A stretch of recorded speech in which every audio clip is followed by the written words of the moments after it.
What's going on, YouTube? It is Trev. All right, so let's talk about Lunatics Token and this Ethereum launch, uh, riddled with problems, right? There's no sugarcoating it, and not that I would ever sugarcoat anything for you guys anyway, but it's been a bit of a mess, plain and simply, past couple of days, right?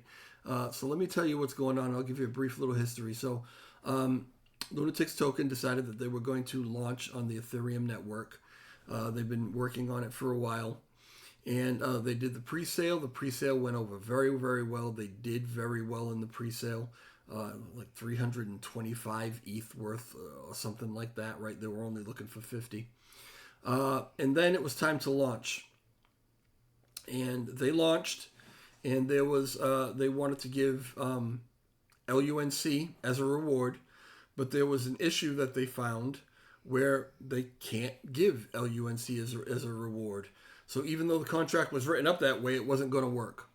So what we had to do was they had to cancel that contract and ask everyone who had bought tokens in the pre-sale and after launch or whatever to return those tokens to the deployer wallet. They took a snapshot before then to see, who had what, right? And then redeployed, airdropped tokens to everyone from the snapshot. That went over fine, right? Everybody got their tokens that should have got their tokens. Few people had some problems, but they weren't putting the address in, whatever. Everybody that had an issue basically went to the team, and Sega or whoever, or Johnny or whoever worked on it, and, got everybody squared away, right?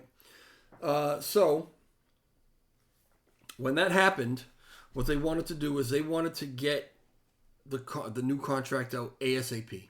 They wanted to get it out really fast because, well, a lot of momentum had been lost. People who, listen, who knows if everything had gone perfectly on that first contract, who knows where the price would be right now. There was a lot of momentum. There was a lot of excitement. It would probably be up pretty high.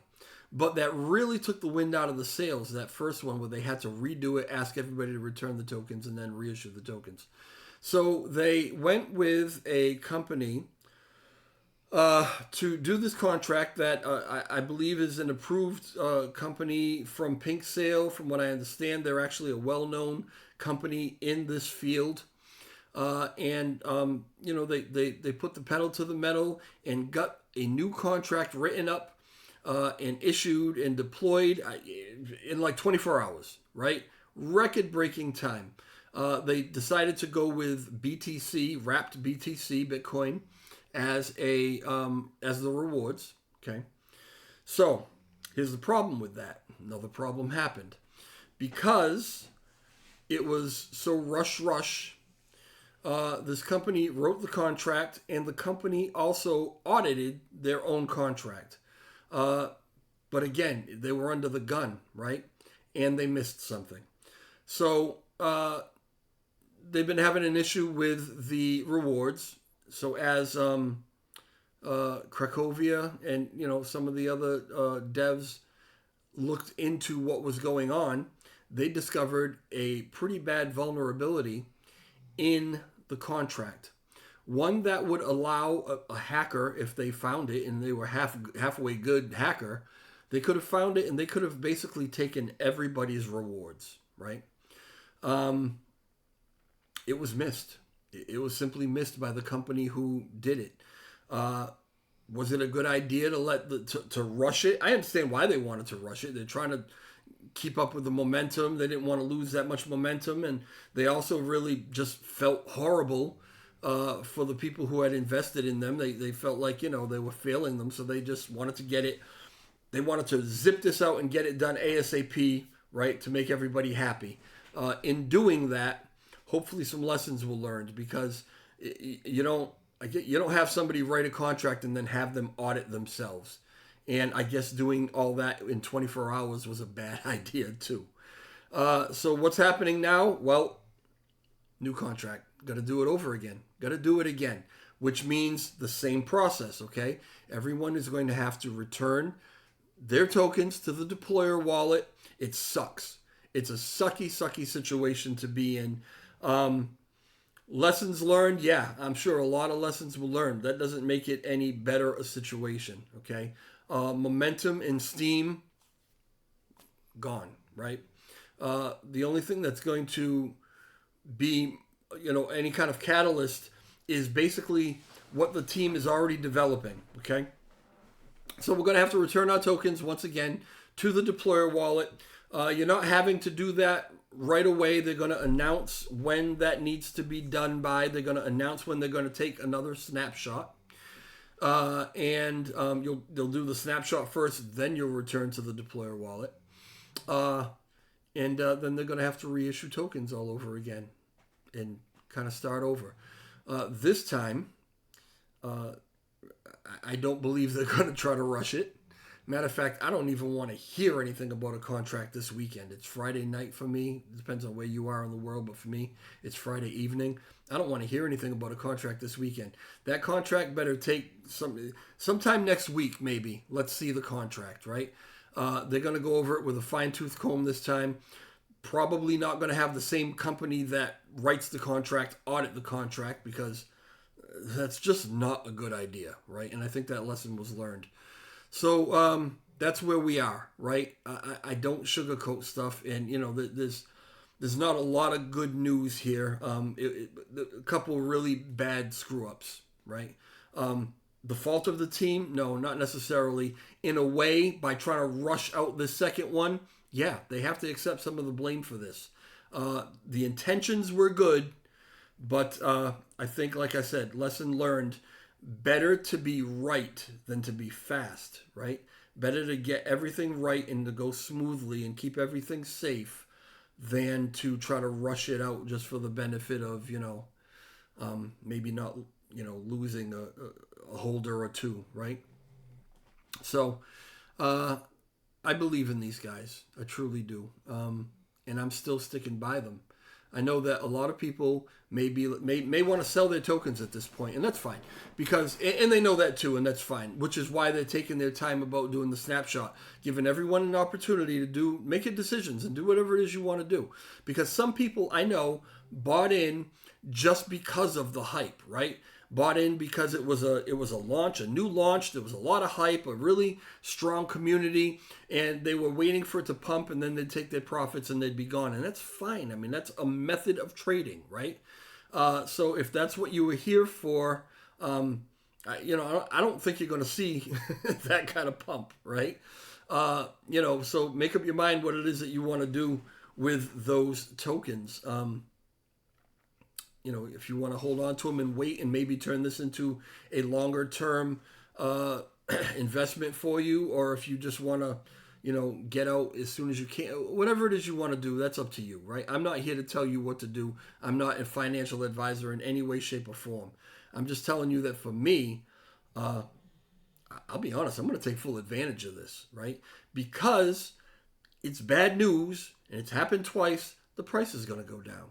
And I don't have a problem with the price going way down, right? Because until they do a snapshot, that means I can scoop up a lot more for a lot less. And then when they do the snapshot and the price goes up again, things are cool, right? Now, I happen to have the benefit of a lot of things, right? I have the benefit of being able to chit-chat with these guys on a semi-regular basis, right? And have some long conversations with them. Not even necessarily about crypto. Sometimes about crypto, sometimes about the project, sometimes about our lives. It's a friendship that develops, right? You get to know people. You get to know their character. And I think that I'm a really good judge of character. I can tell when I'm on the phone with somebody, if somebody's blowing smoke up my ass, or if somebody is trying to be Mr. Nice Guy or whatever because they're trying to get some information from me or whatever. I know that. I'm not gullible in any way, by any means, and nobody should ever make that mistake, right? But I think I'm a pretty good judge of character, and these guys would have to be some really, really good actors to be pulling one over on me here. And everybody on the team would have to be, because I've spoken to everybody quite a bit. They're distraught. is the best way I can put it. They are distraught over what's happening here. They by no means want to try to screw anybody, and they want so bad to do the best that they can for their investors. And that's what they're going to do. So I have that benefit. I also have the benefit of knowing some things that are coming down the line, right? Some things that are being developed by this team and by partners of this team. And they are going to be huge. You're going to see things out of this team. I didn't expect it when I even first got involved with them. You're going to see things out of this team that you've never seen before. Things that are innovative. I also have the benefit of knowing that these things that are being developed are being watched very carefully by some very, very big people, right? And I know these things. So that's why I support them. That's why I'm still here. That's why I will, give my opinion. And my opinion is they screwed, some things up here, right? That's my opinion. Can they bounce back from it? And are they worth staying with? Because do I think that this is still going to do really well? I do. But that's up to you to decide, right? I've had that feeling about other projects before, and then as time went on, my feelings changed, right? Because I started to see that they weren't quite doing what, they was expected that they were going to do. And so I jumped out. And if that ever happened with these guys, I would let you know that ASAP. But I just, currently, I don't see it. I don't see it happening at all. I think this is going to be a really good one. But do whatever you want to do with your money. It's up to you. Not a financial advisor. This isn't financial advice. Just wanted to get the information out to you, and that's the information. So if you have questions, comments, leave them in the comment section. I know some people are going to leave some great comments about support. I know some people are going to leave all kind of comments saying that I'm out of my mind, right? And that's fine. Everybody's entitled to their opinion. It is what it is. But that's the information. Now you have it. Again, leave questions if you have them. Jump in the TG, talk to these guys. The funny thing is, I take the time to make relationships and make friendships with these guys, but anybody can do it. You can get in the TG and talk to Russell, talk to Sega, talk to Ace, right? Talk to Duncan, any one of them. And if you want to have a personal conversation where you want to try to really just gauge what's going on with these guys and what they're about, you can do that too. Say, hey, you mind if I DM you? I got some stuff I want to talk to you about. And they'll be like, yeah, go ahead, DM me. That's how cool they are, right? Give it a shot. All right, I'll talk to y'all later. Ciao.